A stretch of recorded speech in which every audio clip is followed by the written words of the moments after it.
لماذا لا أزني مع المرأة التي أحبها، مع المرأة التي أعجبتني، مع المرأة التي حركت شهوتي؟ لماذا؟ ليه الزنا حرام؟ ليه الله سبحانه وتعالى أوجب على الزاني أن يجلد 100 جلدة، وعلى الجاني المحصن المتزوج أو المتزوجة الرجم؟ لماذا؟ ليه الموضوع كبير كده؟ قبل أن أذكر الحكم التي استنبطها العلماء من تحريم الزنا، لا بد أن تعلم الآية في القرآن الكريم على تحريم الزنا. قال الله سبحانه وتعالى: ولا تقربوا الزنا. انظر إلى اللفظ القرآني، مجرد أن تقترب، لا، ولا تقربوا الزنا. لماذا يا رب؟ إنه كان فاحشة وساء سبيلا، فحكمه عند الله سبحانه وتعالى أنه فاحشة. من الحكم التي ذكرها العلماء: واحد، اختلاط الأنساب. المرأة نام معها في الليلة الأولى رجل، الليلة الثانية الثاني، الثالث، الرابع، أنجبت ولد. من أبوه؟ الله أعلم. من عمه؟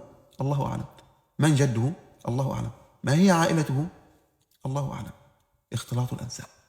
ثانيا، سينتج عن ذلك ضياع حق الطفل. الطفل عندما يولد يجب على الأب أن ينفق عليه وأن يرعاه. هذا الطفل ابن الزنا عندما يولد، من سينفق عليه؟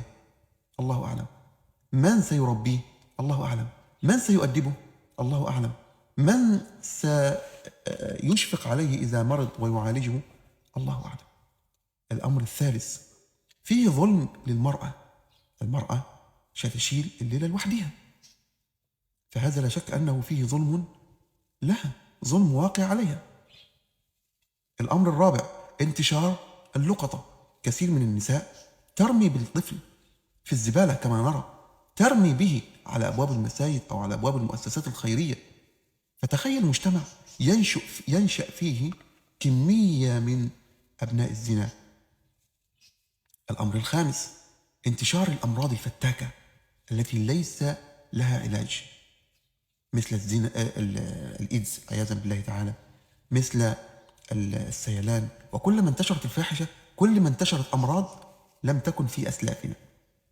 الأمر السادس أو السابع، العزف عن الزواج. أنا هتزوج ليه؟ وأشغل دماغي ليه؟ وأوجع دماغي ليه؟ وأروح أزني وخلاص وخلص نفسي. الأمر الثامن أو السابع، هتك الأعراض. النفوس السوية لا تحب ذلك ولا ترضى ذلك. ففي الزنا هتك الأعراض وهتك للشرف. لذلك وضع الله سبحانه وتعالى شرع يحفظ حقوق المرأة وحقوق الرجل وحقوق الطفل وحقوق المجتمع بأسره. هذه هي التي